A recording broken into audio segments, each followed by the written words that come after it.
Ya, Assalamualaikum warahmatullahi wabarakatuh.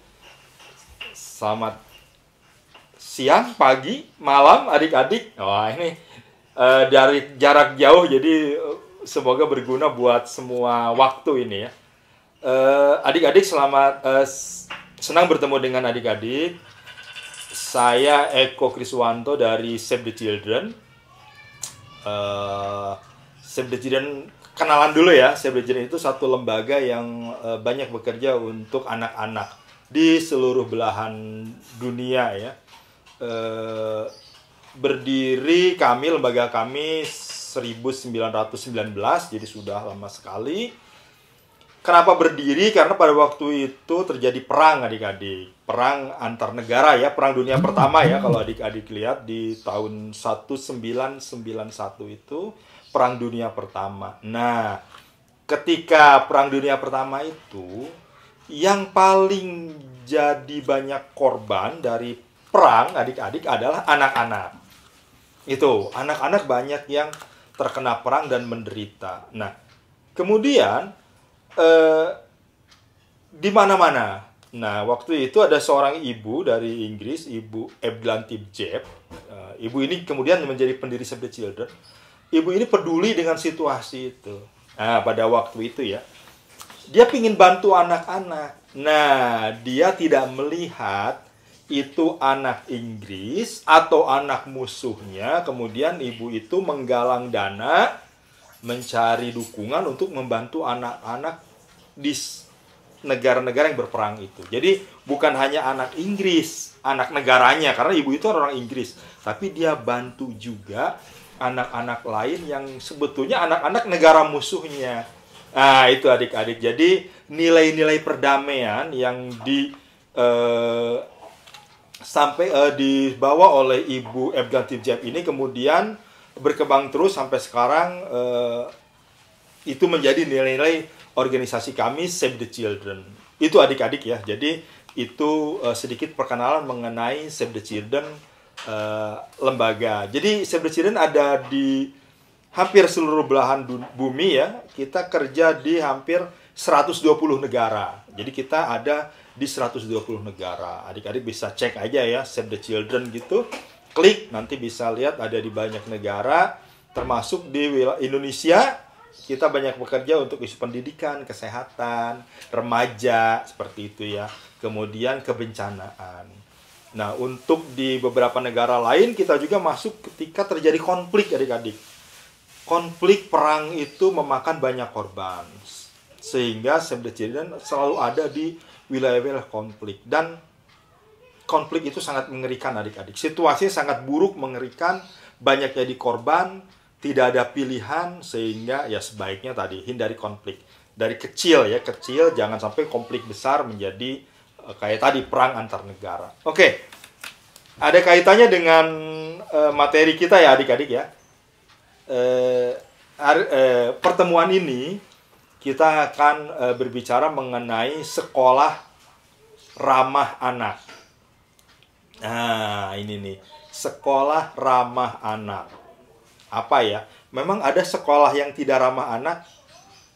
Nah, yang bisa menilai adik-adik sendiri ya, sekolah ramah anak seperti apa.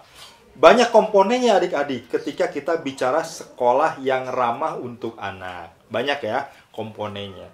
Komponen sekolahnya sendiri, komponen pengajarnya sendiri, komponen kurikulumnya, dan komponen siswa. Itu ya adik-adik ya. Jadi bisa jadi minimal 4 komponen. Bisa jadi lebih banyak ya. Komponen sekolahnya, kurikulumnya, misalnya guru-gurunya, siswanya. Nah, hari ini di pertemuan ini kita akan membahas mengenai komponen siswa. Nah, sekolah ramah anak dilihat dari siswa ya. Dilihat dari komponen siswa. Nanti kalau untuk yang sekolah guru yang lain, nanti kita bicara dengan Bapak Ibu Guru ya. Saya bicara dengan Bapak Ibu Guru di sekolah SMK Merdeka ini. Itu ya. Adik-adik, kita bicara mengenai sekolah ramah anak. Dari sisi siswa. Nah, yang pertama adalah pastinya adik-adik, oh ya lupa nih, selamat sudah menjadi warga SMK Merdeka Bandung. Dari SMP ke SMK. Nah, pasti akan banyak kebiasaan yang berbeda. Betul ya? Banyak kebiasaan yang berbeda ketika SMP sekarang ke SMK. Ya, itu yang pertama. Nah, adik-adik, ketika kita bicara sekolah ramah anak, secara besar kita akan banyak mungkin sebetulnya akan menyangkut diri adik-adik dan teman-teman di sekolah. Nah, itu ya. Jadi ketika kita bicara sekolah ramah anak dari sisi siswa tadi, komponen siswa, kita akan melihat dari dua aspek lah. Diri kita, diri adik-adik sendiri, kemudian teman-teman. Nah, karena tidak terlepas dari itu, diri kita dan diri teman-teman. Jadi relasi antara adik-adik dengan teman-teman. Teman-teman satu kelas, satu angkatan, satu sekolah. Nah, jadi kita bicara luas ya. Kita akan bicara diri adik-adik dengan sekelas yang paling kecil, dengan satu angkatan, kelas 11 ya, kelas 10 dan satu sekolah, satu SMK Merdeka. Oh, maaf, kalau di SMK pasti akan bicara jurusan misalnya. Jadi kita akan bagaimana melihat hubungan keempat hal itu. Diri adik-adik, kelas, jurusan, dan angkatan sekolah. Oh, jadi kompleks sekali adik-adik memang ya. Oke, kita mulai dari diri sendiri ya. Nah, oke. Sekolah ramah anak. Yang paling sering dibicarakan kan kalau di sekolah apa? Kekerasan, bully. Kalau antar teman, herei, ngahina, ngejek, mungkin beberapa jadi bisa ke arah bully ya teman-teman ya. Nah, bisa ke arah bully, prasangka dan sebagainya. Kita mulai dari gimana menghindari itu, gimana agar tidak terjadi permasalahan di SMK. Secara umum kalau di sekolah, kalau kita bisa masalah kan tadi bully. Oke, bully mungkin dari awal kecil sampai jadi besar, mungkin bisa ya jadi masalah yang sangat besar. Kita mulai dari diri kita sendiri ya adik-adik ya. Yang pertama sebetulnya yang perlu kita perhatikan adalah pertama kali agar menghindari semua itu adalah menghargai diri sendiri. Satu itu. Jadi mengenal diri kita. Mengenal diri sendiri. Siapa kita? Siapa diri kita? Itu ya. Jadi yang pertama adalah mengenal diri sendiri. Bagaimana caranya mengenal diri sendiri? Memang tidak kenal siapa saya. Oke, namanya siapa? Pasti kenal ya. Oke. Untuk mengenal diri sendiri, itu tujuannya apa? Kenapa harus mengenal diri sendiri? Adik-adik, pada diri kita, kita tanya. Coba saya tanya. Jawab ya, boleh. Apa kelebihan dan kekurangan yang adik-adik miliki? Oke, sudah? Apa kekurangan dan kelebihan yang adik-adik miliki? Coba, tulis 3 kekurangan adik-adik. 3 kelebihan adik-adik. Nah, coba perhatikan. Ada 3 kelebihan, 3 kekurangan. Adik-adik, masing-masing orang itu punya kelebihan dan kekurangan. Nah, coba perhatikan ya. Masing-masing punya kelebihan, kekurangan. Coba sekarang adik-adik perhatikan mana yang harus diperbaiki atau ditingkatkan. Dari 3 kelebihan, 3 kekurangan tadi. Ya, untuk masa depan adik-adik, apa yang harus ditingkatkan? Apa yang harus dirubah? Mana yang bisa dirubah? Mana yang tidak bisa dirubah? Itu adik-adik. Fokuskan pada perubahan perilaku. Jangan ke fisik ya. Kalau kekurangan fisik, itu kayak semua punya juga ya anugerah. Mungkin ada yang, aduh nggak ada rambutnya kayak saya. Oh terlalu tinggi, terlalu pendek. Nah, kurang mancung.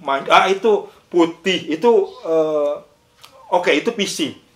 Fokuskan pada perilaku. Misalnya, kekurangannya adalah saya kalau punya janji kadang tidak tepat janji. Nah, itu kekurangan kita ya. Saya kalau punya janji datangnya kadang terlambat. Berpengaruh nggak? Pasti berpengaruh ya. Tadi ya.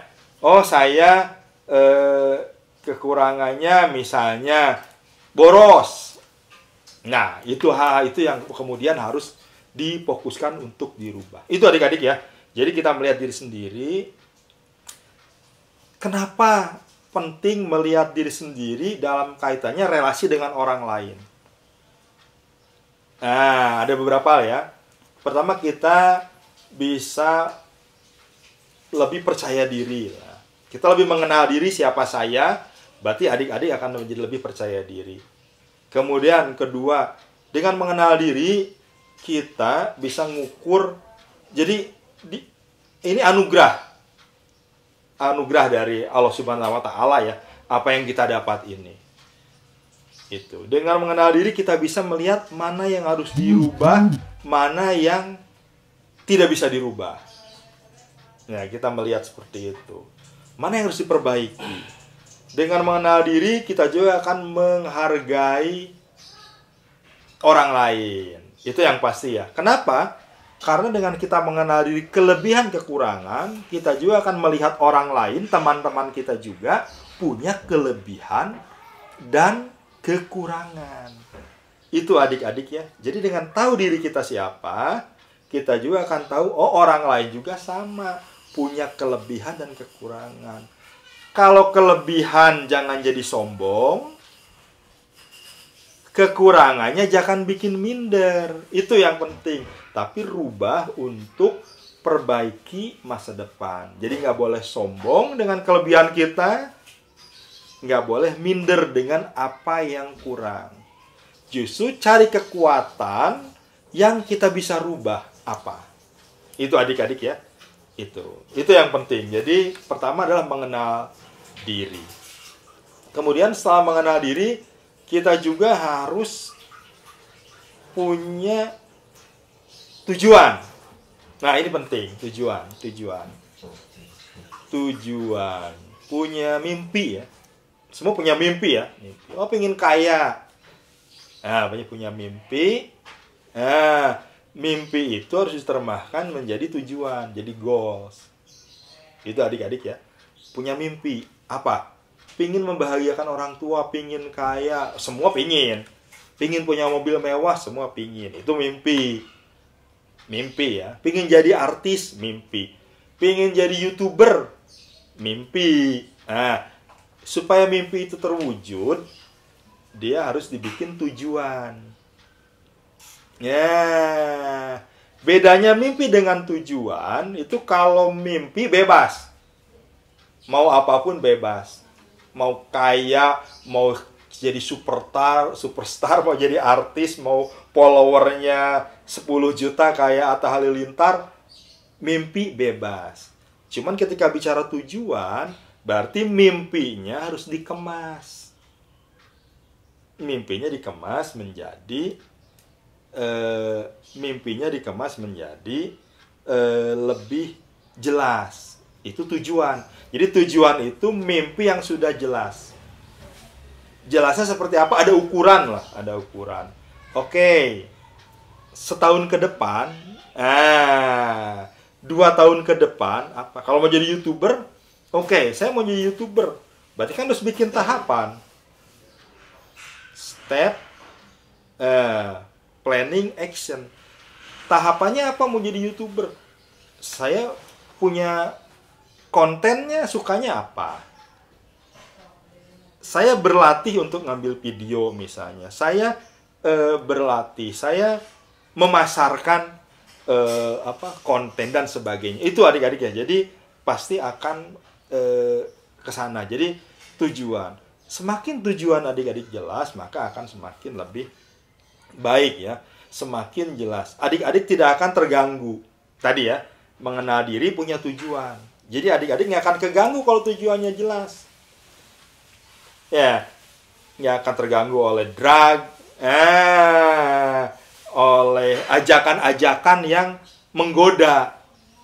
Karena ketika masuk SMK, pasti banyak godaan-godaan yang menanti di sekolah ya, atau di luar sekolah, di luar sana. Godaan di media sosial, internet, pornografi, drug, banyak sekali godaan. Tapi kalau kita tahu diri kita, tahu tujuan, kita mau kemana, nah kita pikir itu bisa untuk menjaga supaya kita tidak tergoda oleh hal-hal itu. Oke, tujuannya apa? Oh, saya pingin setelah SMK ini kerja. Ya, adik-adik, jadi tadi harus punya tujuan yang jelas. Itu ya. Dengan mengenal diri kita, siapa kita, berarti kita menghargai orang lain juga. Punya tujuan, berarti kita tidak akan tergoda kalau punya tujuan itu. Ya, punya tujuan yang jelas itu tidak akan tergoda oleh godaan-godaan yang banyak tadi. Itu adik-adik ya, itu resep-resep ketika kita bicara mengenal diri. Nah, oke. Apa hubungannya dengan teman? Sekarang kita mengenal diri. Nah, mengenal diri. Teman-teman, ketika setiap orang itu punya sebetulnya kelebihan kekurangan. Punya. Jadi kelebihan kekurangan ini bukan untuk direndahkan, bukan untuk disombongkan. Itu pasti punya. Saya misalnya ya, saya jago saya bisa main musik, bisa pidato, itu misalnya. Saya suka main musik, suka pidato, suka tanaman. Oke. Teman saya sukanya gambar, bisanya olahraga, bisanya matematika. Beda. Nah, ada nggak yang lebih baik? Nggak ada, sama. Nah, dalam pergaulan sama. Ada orang yang senang istilahnya berkumpul, ada yang senang menyendiri. Apa? Beda, sama. Punya keunggulan masing-masing. Itu ya, jadi kita mengenal diri, mengenal tujuan. Nah, apa kaitannya dengan relasi orang lain? Adik-adik, ketika di SMK, apalagi ada di SMK Merdeka, saya pikir karena pasti SMK juga punya tujuan ya, punya visi misi SMK. Adik-adik juga tadi, adik-adik akan bekerja tadi ya, akan bekerja ya. Nah, pasti kan punya tujuan. Tujuannya kerja. Ya, kalau kerja kan berarti kan harus disiapkan dari sekarang. Adik-adik mau kerja apa? Oh, saya mau jadi karyawan di PT A gitu. Nah, PT A itu pasti punya prasyarat-prasyarat. Nah, supaya masuk ke prasyarat itu kan harus disiapkan dari sekarang. Dari 3 tahun ini adik-adik mempersiapkan. Oh, prasyaratnya sehat. Ya, berarti selama 3 tahun adik-adik harus menjaga kesehatan. Ya, itu. Oh, mungkin ada prasyaratnya perilakunya harus baik.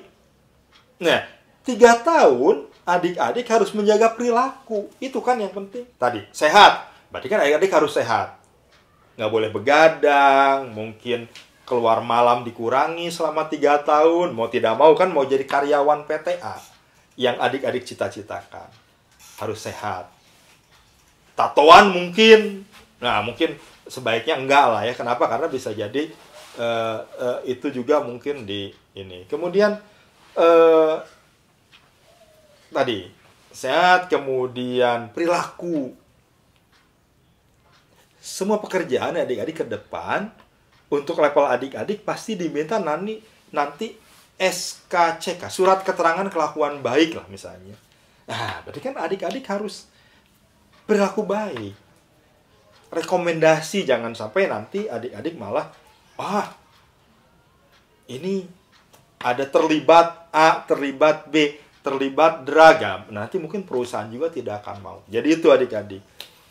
Ketiga sebetulnya yang penting nih menjaga ketika mau jadi karyawan atau mau beasiswa mau apa, ada lagi yang penting adalah bersosial media. Ini penting adik-adik. Sosial media itu adalah profilnya kita. Siapa kita itu bisa dilihat dari sosial media. Ke depan adik-adik, jangan salah ya, mungkin bisa jadi sekolah, kerja, adik-adik akan dilihat dari sosial medianya. Di-track oleh HRD perusahaan, oleh HRD-nya biasanya dicek, Human Resource Department-nya atau yang wawancara itu nanti adik-adik akan dicek sosial medianya. Ada beberapa perusahaan yang sudah mulai ke sana. Apalagi kalau adik-adik beruntung nanti beasiswa, wah pasti akan dicek. Apalagi kalau ke luar negeri beasiswa, adik-adik siapa tahu loh di antara adik-adik ini ada yang beruntung bisa dapat beasiswa atau bekerja ke luar negeri atau apa, itu pasti akan dicek sosial medianya. Kata-katanya gimana, mungkin foto-foto yang ditampilkan, perilaku dan sebagainya. Jadi tadi adik-adik ya, kesehatan, perilaku, kemudian bersosial media, itu 3 hal yang sepertinya harus jadi bekal adik-adik lah. Ya, untuk masuk ke dunia kerja. Karena tahu, masuk SMK, pasti tujuannya pingin cepat dapat kerja. Sekolah hanya membantu. Sisanya dari adik-adik sendiri. Ingat ya adik-adik ya, sekolah itu hanya membantu. Ngasih ilmu, ngasih fasilitas, melatih adik-adik. Sisanya pasti dari adik-adik sendiri. Nggak mungkin kan sekolah semuanya harus membantu. Ya, tadi 50% sekolah yang mengusahakan, 50%-nya adik-adik.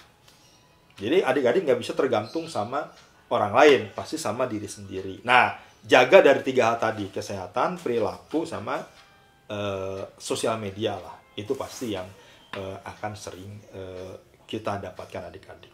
Oke, di SMK adik-adik akan bertemu dengan lebih banyak orang dari berbagai hal, berbagai karakter tadi ya, karakter adik-adik juga beda. Masuk ke karakter, ke sekolah, berarti ada berapa? Murid SMK itu misalnya di Merdeka ada 1000 orang. Nah, ingat adik-adik, ada 1000 karakter di sana. Beda, tidak sama antara saya, kamu, dia, beda. Karakternya beda, maunya beda, kebiasaannya beda, kebiasaan di rumahnya beda. Kita disatukan di SMK Merdeka ini. Nah, berarti ada nilai, ada hal-hal yang harus sama-sama diikuti. Satu itu. Ya, jadi ada aturan. Nah, ini yang penting buat adik-adik SMK Merdeka. Kan mungkin nanti ada religius misalnya, punya visi, bertanggung jawab. Nah, ini yang harus adik-adik jaga pasti. Ya, karena kan ratusan nih orang, dari rumah aja udah beda kebiasaannya. 1000 orang, kebiasaannya 1000. Pasti sigengannya lebih tinggi adik-adik ya. Konfliknya akan lebih tinggi. Nah, ini adik-adik. Konflik, bicara konflik nih. Nah, konflik gesekan, kalau antara anak-anak mungkin apa ya? Yang sering terjadi mungkin bully lah. Bully di sosmed, senioritas. Nah, bully, senioritas, geng. Ini bully, senioritas, geng. Mulai dari mana ya? Mungkin semuanya ujungnya kekerasan, Pak ya. Semuanya pasti ujungnya kekerasan ya. Bully, senioritas, geng. Pertama kita bicara bully ya. Bully. Bully. Bully itu teman-teman, adik-adik, kalau kita bicara bully pasti adik-adik akan melihat seseorang itu mendapatkan perilaku yang tidak menyenangkan. Nah, itu adik-adik. Jadi bully itu adalah perilaku seorang akan mendapatkan perilaku yang tidak menyenangkan dari temannya yang lain. Nah, bully itu bisa jadi merendahkan. Karena dia akan merendahkan seseorang. Itu ya. Padahal tadi setiap orang itu beda, tidak sama. Ada yang suka baca buku, ada yang enggak, macam. Oh, oke. Nah, berarti bully itu kan sebenarnya merendahkan seseorang. Merendahkan martabat lah pasti. Di sosial media, di perilaku, dan sebagainya. Bisa jadi bully itu akibat kekuasaan. Senioritas. Kakak kelas ke adik kelas. Atau yang punya power ke yang lebih rendah. Atau geng. Adik-adik karena merasa, oh saya bagian dari geng A, kemudian berani. Kalau sendiri nggak berani ya, tapi karena saya bagian dari grup A, geng A, atau saya kelas lebih tinggi, nah saya berarti kan punya power. Nah berarti saya bisa melakukan yang saya mau. Nah itu bully itu pasti ke sana. Ya itu ya. Bagaimana menghindarinya adik-adik? Tadi, adik-adik, satu, setiap orang beda. Saya kembali ke sana. Termasuk adik-adik ya. Kita menghadapi bully pun harus punya resep ya. Bagaimana resep menghadapi bully. Itu ya. Jadi bully. Jadi resep menghadapi bully. Karena bully itu pasti tidak baik. Pertama adalah hargai teman. Itu ya. Hargai perbedaan. Bully itu pertama hargai perbedaan. Sekecil apapun setiap orang itu beda. Manusia itu beda. Jadi hargai perbedaan. Satu itu. Kedua, hindari prasangka. Teman-teman, prasangka ya, prasangka, prasangka. Prasangka itu adalah sesuatu yang belum pasti kita udah menghukum orang itu. Asli itu mah gitu. Nah, itu prasangka. Belum tentu adik-adik. Itu ya, belum tentu dia seperti itu, tapi di awal kita sudah ngomong, si eta pasti gitu. Si ieu mah kieu. Nah, prasangka. Jadi sesuatu yang belum kita sudah tuduhkan tanpa bukti fakta. Nah, itu sering ya. Baik, itu. Ketiga, kita harus juga punya empati. Nah, empati. Perasaan kepada orang. Ada empati. Nah, seperti itu ya. Kayak ginilah empati gitu. Misalnya, adik-adik dapat WA. Nah, gitu ya. WA. Mengenai sesuatu. Nah, kan belum tentu benar, belum apa udah di-share. Ini yang kemudian bisa jadi masalah juga. Atau di sosial media. Nah, kita melihat bahwa ini share apa? Kita udah punya prasangka buruk ya, misalnya prasangka buruk untuk ini salah gitu. Ini kita punya prasangka terhadap itu. Jadi belum apa-apa kita udah punya prasangka sehingga kita meresponnya dengan tidak baik. Seperti itu ya adik-adik ya. Jadi tadi itu bully, kemudian ya tadi itu pasti banyak terjadi. Ya harus kita hindari karena dampaknya itu tidak baik buat adik-adik juga, tidak baik untuk ini. Bisa jadi kasusnya kecil menjadi semakin besar, bisa perang antar kelas misalnya dan sebagainya. Padahal masalahnya belum tentu benar. Jadi ya harus lebih kepala dingin. Jadi mengedepankan fakta, mengedepankan data daripada emosi gitu. Adik-adik itu ya. Konflik itu tidak bisa dihindari. Setiap orang akan konflik ya. Dengan teman, dengan guru, orang tua, dengan adik, dengan pacar, dengan siapa ada konflik. Nah, 3 hal nanti. Dilawan, dihindari, atau diam. Kan gitu misalnya. Kita diam, kita lawan, atau kita hindari kan sebetulnya gitu. Itu yang kemudian menjadi pilihan-pilihan mana yang terbaik ketika berkonflik sebetulnya ya. Jadi nah tadi ketika bully, konflik dan sebagainya. Nah ketika konflik itu sebetulnya yang terpenting adalah tadi bagaimana sikap kita menghadapi konflik itu. Jadi kembali ke sikap. Kalau sikap kita melawan, pingin ini kemudian lebih kasar, kita ya akan semakin buruk. Kalau sikap kita coba baik, menerima, bernegosiasi, mungkin akan lebih baik. Itu teman-teman, adik-adik ya. Jadi tadi bicara bully, konflik. Nah, kemudian ada yang menarik di usia muda gitu, seperti adik-adik, bukan saya lah, mungkin masa dulu, itu bicara geng. Geng. Jadi ini juga yang perlu jadi perhatian adik-adik. Ya, ada gengs yang kemudian muncul, kelompok-kelompok. Adik-adik, berorganisasi itu baik. Organisasi itu baik. Dan justru harus buat adik-adik. Ya, jadi organisasi itu sesuatu yang harus adik-adik ikuti.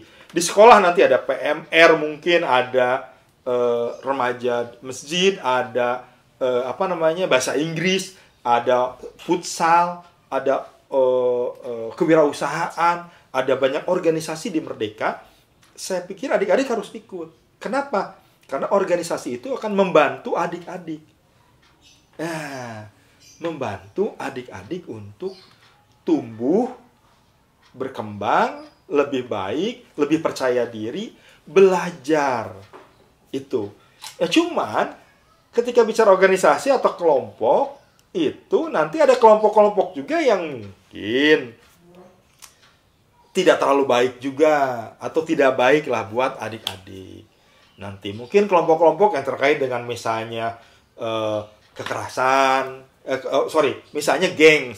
Sering kalau di Bandung mah geng motor gitu ya, misalnya. Saya melihat misalnya klub-klub tertentu ya. Sebenarnya gini teman adik-adik, klub motor bagus. Selama tadi positif. Kelompok bela diri bagus, nanti semuanya bagus semuanya. Cuman tadi jangan sampai adik-adik nanti masuk ke kelompok-kelompok yang tidak jelas, kemudian harus memperhatikan kelompok-kelompok itu kalau misalnya kelompok itu terlalu misalnya mengekang adik-adik. Ya, oke adik-adik ya. Jadi kita tidak bisa menghindari karena kita makhluk sosial. Jadi kita pasti akan berkelompok ya, berkelompok bertiga, berempat, berlima, berenam, berseratus dan sebagainya. Adik-adik semakin besar kelompok, tentu semakin baik untuk berinteraksi, tetapi konfliknya juga akan semakin tinggi. Itu yang kita pikir perlu untuk memilih kelompok yang ciri-cirinya baik tadi. Mungkin kelompok yang kita lihat aja, kalau kita masuk kelompok terlalu mengekang, terlalu nggak boleh kita melakukan apa-apa, kemudian harus nurut, kemudian ada isu kekerasan, ada isu drag, nah itu hindari. Menurut saya, adik-adik harus hindari kelompok-kelompok yang ke sana. Kenapa? Karena adik-adik punya tujuan. Tujuan tadi ya, mau kerja, mau wirausaha, mau sekolah lagi. Itu target adik-adik yang harus dicapai. Jangan sampai keganggu. Cari kelompok-kelompok justru yang mendukung keahlian, karakteristik yang adik-adik miliki gitu. Oh, saya suka musik, ya carilah kelompok-kelompok musik serius di bidang itu. Siapa tahu mendukung di samping kerja jadi pemusik. Atau sebelum kerja jadi musikus. Atau memang pekerjaannya mau jadi pemusik. Atau mau jadi penulis lagu. Atau mau bikin cover lagu dan sebagainya. Ya serius. Berarti cari kelompok-kelompok yang mendukung. Adik-adik suka balapan. Ya, adik-adik harus mulai pikir serius. Apakah balapan mau serius atau hobi atau hanya bersenang-senang? Nah, kan seperti itu. Itu adik-adik ya. 3 tahun itu nggak lama. Kelas 1, kelas 2, kelas 3. 10, 11, 12. Tetap. Itu yang harus adik-adik perhatikan. Itu ya tadi ya. Konflik dan sebagainya. Itu adik-adik jadi. Nah, yang terakhir adalah kita bicara menghargai orang. Ya, tadi ya.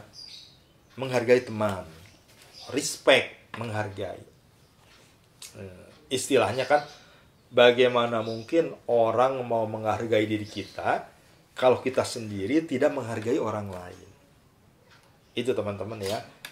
Hargai teman, kemudian bangun relasi yang positif dengan teman. Jangan membuat prasangka-prasangka kepada teman. Jangan sampai membuat hal-hal yang membuat hal-hal yang akan menghargai itu kan artinya sejajar, tidak merendahkan. Nah itu menghargai itu kan menjalin hubungan yang sejajar. Oh, dia mampu. Oh, dia ini kita sejajar. Tidak merendahkan atau tidak membuat kita menjadi nggak pede. Wah, ketika dengan si itu nggak pede, si itu. Nggak. Menghargai itu harus sejajar. Ya, itu ya. Harus sejajar. Bagaimana tadi resep menghargai kembali?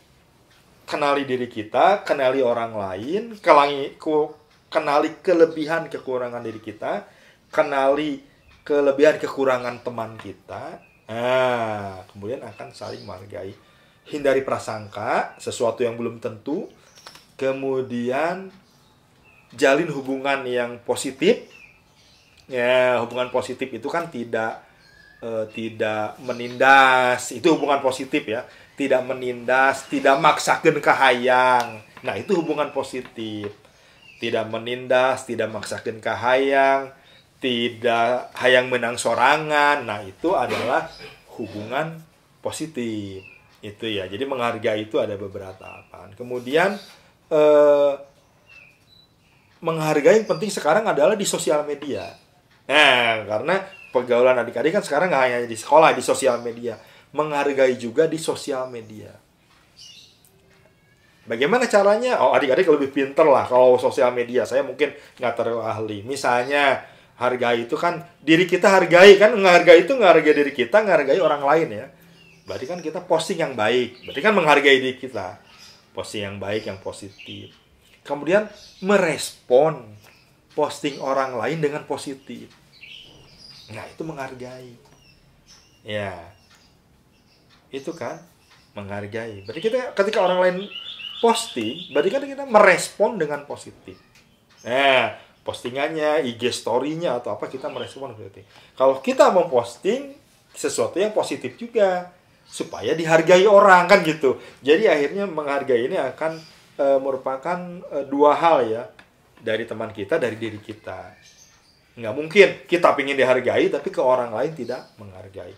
Adik-adik tadi mengenal diri, konflik, menghargai ini menjadi penting untuk apa kaitannya dengan sekolah ramah anak.